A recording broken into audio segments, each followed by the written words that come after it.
Okay, happy Wednesday racing, bayang karerista. Shoutout lang tayo saglit. Happy racing kay Boss Ronald Susim at pati na rin kila Boss Matthew, kay Boss Nash at kay Madam Jasray. Okay, happy racing po sa inyo. Good luck at Wednesday racing nga tayo.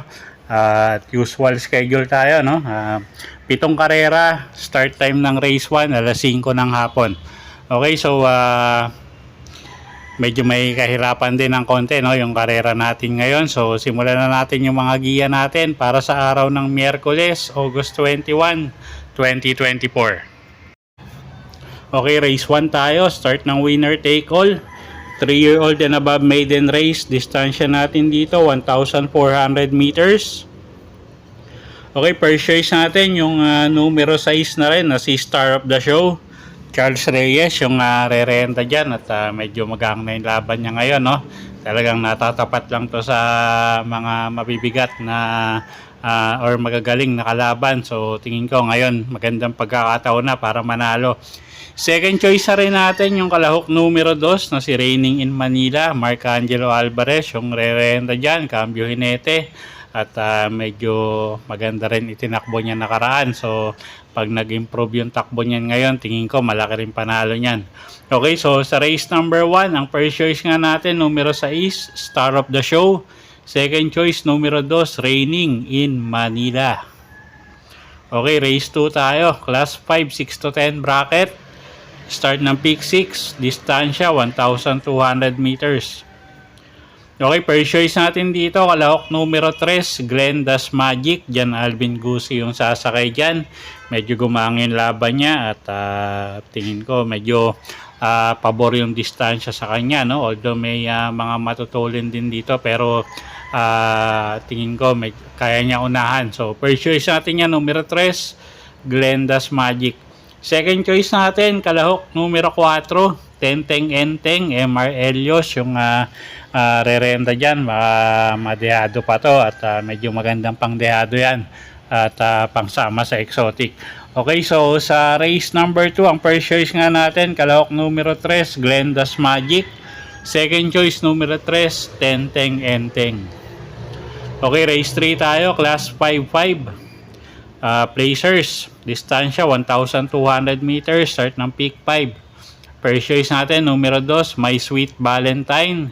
Ace Aguila yung re-renta dyan, isang de banderang kabayo at medyo maganda na may tinakbo niya nakaraan, no? At tingin ko ngayon baka mapabor yung distansya sa kanya at gumaang din yung laban niya ngayon. So first choice natin yan, numero 2, My Sweet Valentine. Second choice, kalahok numero 1, Hot Legs. CB Garganta naman yung sasakay dyan. At medyo bumaba rin ng grupo to, no? At yun nga, tingin ko malaki panalo. So second choice natin, numero 1, Hot Legs. Okay, so sa race 3, first choice nga natin, numero 2, My Sweet Valentine. Second choice, numero 1, Hot Legs. Okay, race 4 tayo. Class 5-5 ulit. Non-placers. Distansya 1,200 meters. Start ng peak 4. Okay, medyo magulong karera to. Anybody's race. Pagandaan ng gising. First choice natin dito, kalahok numero 2, Manlot Island. Berjo Megalieta yung re-renta dyan. At tingin ko medyo siya yung medyo consistent, no, sa mga itinatakbo. At first choice nga natin yan, numero 2, Manlot Island. Second choice, kalahok numero 4, Buenabel. Lester F. De Jesus yung sasakay dyan. At gamay ng hinete, baka tumakbo ng maayos. Tingin ko malaki panalo. Okay, so sa race number 4, first choice nga, numero 2, Manlot Island. Second choice, numero 4, Buenabel. Kayo na lang bahalang magdagdag yan kung may kursunada kayong iba. Okay, so sa race number 5 na tayo, class 5, 6 to 10 bracket, distansya 1,200 meters. Okay, first choice natin dito, kalahok numero 8, Shine, Charles Reyes yung re-renta dyan. Medyo maganda yung numero niya at gumaang yung laban, no? So, first choice natin yan, numero 8, Shine.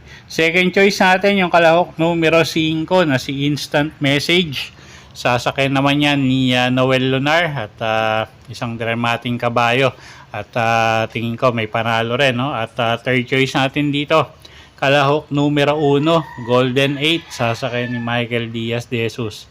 Okay, so sa race number 5, first choice nga natin, numero 8, Shine. Second choice, kalahok numero 5 na si Instant Message. Third choice natin, pangdehado, yung kalahok numero 1 na si Golden 8. Okay, next race tayo, race number 6. Race number 6, class 5, 11 to 15 bracket. Distansya natin dito, 1,200 meters. Okay, magandang karera to. First choice natin dito, numero 5, I Tell You, Mark Angelo Alvarez, yung re-renda dyan. Pag nilabas ng connection, tingin ko malaki panalo. At medyo marami tayong nakikitang matulin dito sa karerang to, no? So baka mapabor sa stayer or deremate sa mga pwedeng isunod. So first choice natin yan, numero 5, I Tell You. Second choice natin yung kalahok numero 3 na si Don Pedro. Sasakay naman yan ni Chris Garganta at medyo gumaangin laban yan. So tingin ko pag nauna malaki panalo. At yun nga, although medyo maraming matulin dito, pag medyo mas maigi kasi ito pag nauuna. So second choice natin yan, numero 3, Don Pedro. At pangdehado natin, kalahok numero 1, Advocacy. Okay, so sa race 6, first choice, numero 5, I Tell You. Second choice, numero 3, Don Pedro. At third choice natin pangdehado, numero 1, Advocacy.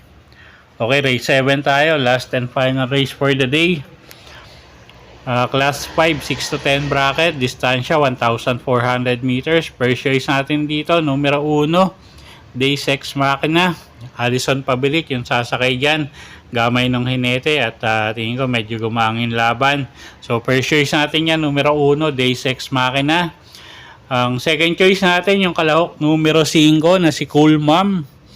Gagabayan naman yan ni RM Adona at isang dramating kabayo.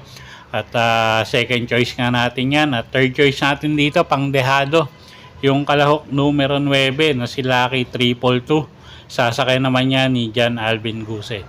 Okay, so sa race number 7, last and final race, first choice nga natin, numero 1, Day Sex Machina. Second choice, numero 5, Cool Mom. At third choice natin pangdehado, kalahok numero 9, Lucky 322. Okay, so yun po yung mga giya natin para sa araw ng Miyerkules, August 21, 2024. Sana po yung makatulong sa pagpili nyo ng mga tatayaang kabayo. Inuulit ko po, kayo pa rin po masusunod kung saan nyo itataya yung pinagpaguran yung pera. Good luck po at happy Wednesday racing, bayang karerista.